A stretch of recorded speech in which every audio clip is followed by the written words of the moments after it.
हाँ जी बच्चों, welcome. Unit 4 chapter 1 और लेक्चर नंबर है 4। बेटे एक बहुत ही इंपॉर्टेंट टॉपिक हम लोग इस लेक्चर में डिस्कस करेंगे, तो उस टॉपिक को स्टार्ट कर रहे हैं। Self induction. क्या नाम है? Self induction. जरा ध्यान से समझना, एक बार मैं डेफिनेशन बोल रहा हूं, ठीक है? Whenever there is any change, बोलो क्या बोला? Whenever there is any change in the magnetic flux linked with a coil, whenever there is any change in the magnetic flux linked with the coil, an opposing induced EMF is produced in the coil. क्या बोला? An opposing induced EMF is produced in the coil. This phenomenon is called self induction. तो देखो यहीं से लिख रहे हैं, अब एक बार ध्यान दीजिएगा। बोलो क्या बोला? whenever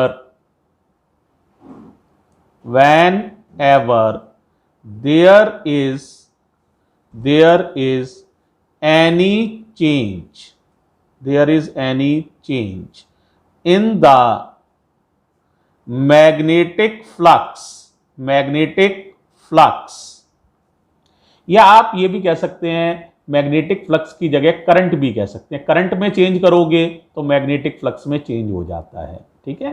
तो whenever there is any change in the magnetic flux और current flowing through the coil, और current flowing through the coil, क्या होगा बताओ? An opposing induced EMF, an opposing induced EMF is produced in the coil,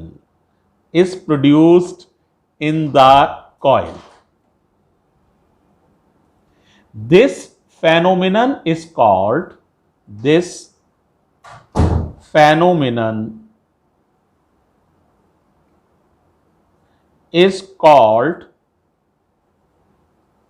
self induction.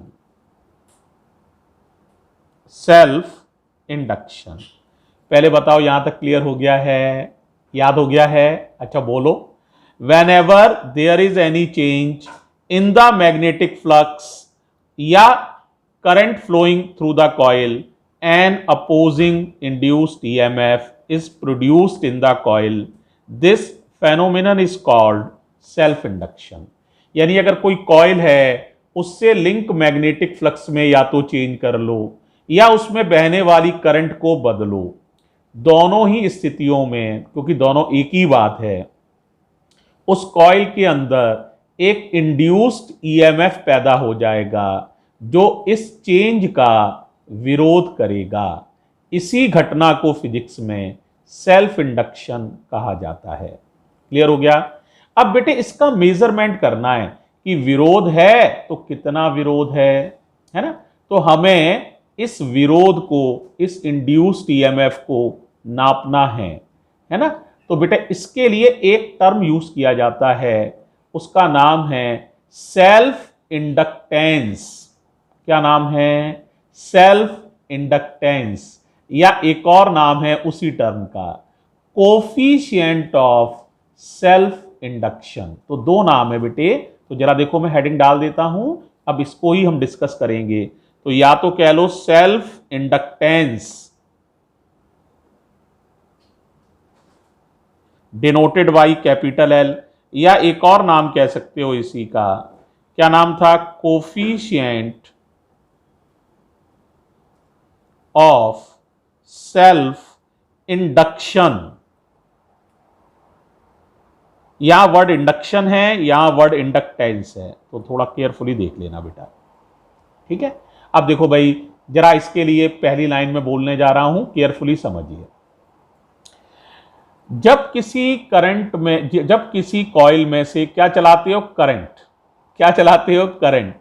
तो magnetic flux बहने वाली current के proportional होता है। यानी मैं ये कह रहा हूं, बताओ क्या, मैग्नेटिक फ्लक्स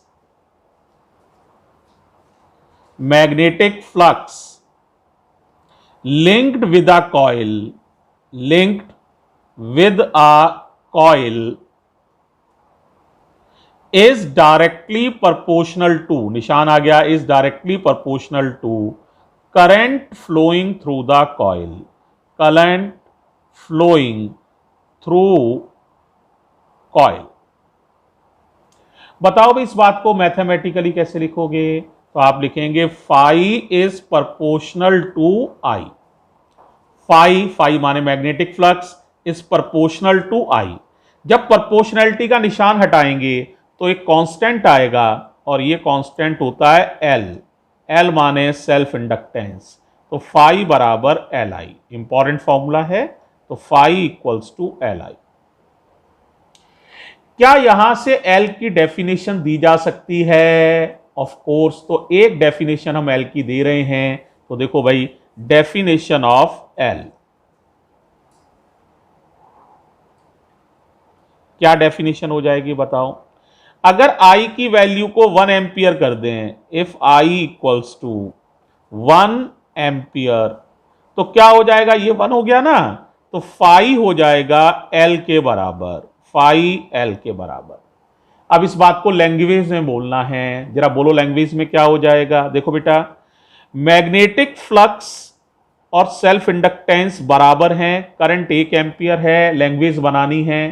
तो देखो, self inductance of a coil is numerically equal to the magnetic flux linked with the coil when unit current is flowing through the coil. अब तुम लोग को बोल के दिखानी है, चलो बोलो। Self inductance of the coil is numerically equal to the magnetic flux linked with the coil when unit current is flowing through the coil. तो देखो जरा एक बार लिखो, बोलो क्या था, क्या डेफिनेशन थी, बोलो जरा। Self inductance of a coil, self inductance of a coil is numerically equal to the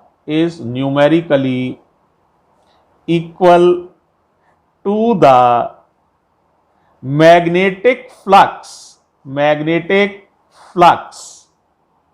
linked with the coil, magnetic flux linked with the coil when unit current माने 1 ampere of current, unit current is flowing through the coil,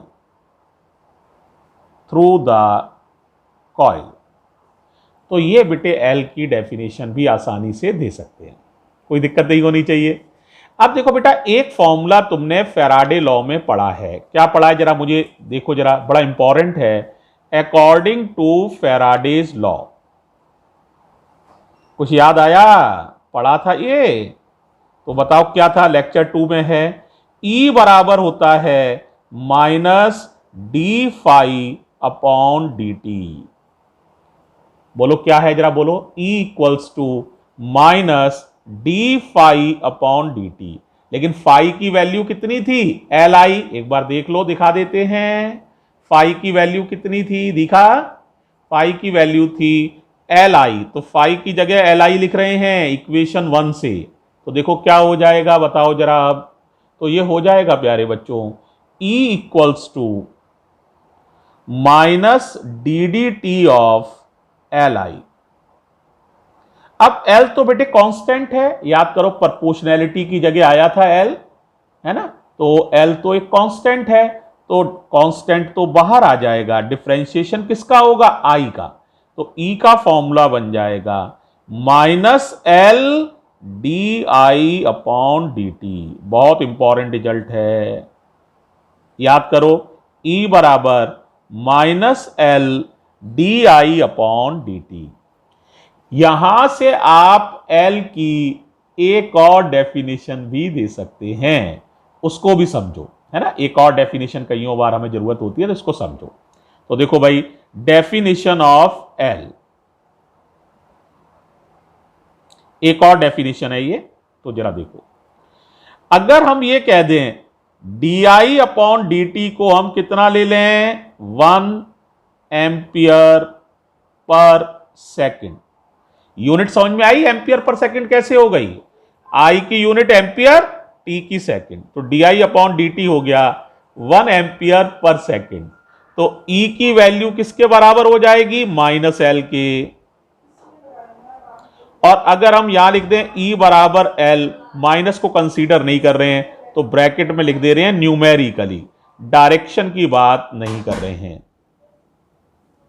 अब आसानी से definition बना सकते हो, चलो बना के दिखाओ क्या डेफिनेशन बनेगी। देखो बेटा, self inductance of a coil is numerically equal to the induced EMF produced in the coil when rate of change of current, di upon dt का नाम होता है rate of change of current, is 1 ampere per second in the coil, is 1 ampere per second in the coil।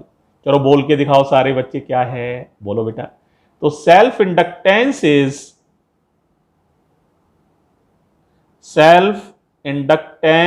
Is numerically equal to the, numerically, minus के effect को नहीं बोलना चाहता हूं इसलिए वर्ड आया है न्यूमेरिकली, अब माइनस लिखने की कोई जरूरत नहीं है।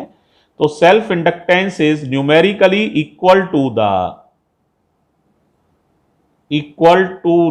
किसके इक्वल है, induced EMF produced in the coil. Self inductance is numerically equal to the induced EMF produced in the coil when, बोलो, when rate of change of current is 1 ampere per second in the coil, when rate of change of current is 1 ampere per second in the coil। पहले बताओ क्या ये वाली definition समझ में आ गई है। अब देखो बेटा, एल की यूनिट बता रहा हूं, एल की यूनिट होती है हेनरी, याद करो नया नाम है Henry, denoted by capital H। The unit of L is, the unit of L self inductance is Henry, denoted by capital H। अब देखो बेटा, 1 हेनरी की भी कईयों बार डेफिनेशन पेपर में पूछ ली जाती है, तो कैसे 1 हेनरी को डिफाइन करोगे उसको जरा देखते हैं, ठीक है। तो डेफिनेशन ऑफ 1 हेनरी, केयरफुली देखना। तो डेफिनेशन ऑफ 1 हेनरी, इतना तो तुमने पढ़ ही लिया था, ई का फॉर्मूला था minus L D I upon D T, equation 2 पढ़ चुके हो, ठीक है। अब आगे की बात कर रहे हैं। देखो भाई, ये हमें 1 चाहिए, तो if D I upon D T equals to 1 ampere per second, comma E equals to 1 volt, induced EMF की यूनिट वोल्ट होती है, तो एल की वैल्यू ये भी 1 ये भी 1, तो एल निकालोगे तो एल आ जाएगा 1 हेनरी, माइनस की वजह से लिखना पड़ेगा न्यूमेरिकली। चलो भाई डेफिनेशन बना लो, बोलो भाई क्या है। If rate of change of current through a coil is 1 ampere per second, induces an EMF of 1 volt, then self inductance of the coil is said to be 1 Henry। चलो बोल के दिखाओ, if rate of change of current through a coil is 1 ampere per second induces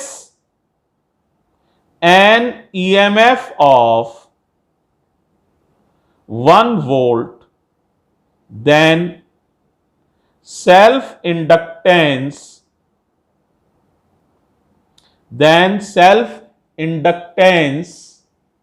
of coil is said to be 1 Henry. उम्मीद है बेटा ये lecture बहुत आसान है और आपको सारा समझ में आया होगा। ठीक है, तो इसको ध्यान से देखिएगा, डबल देखिएगा। God bless you.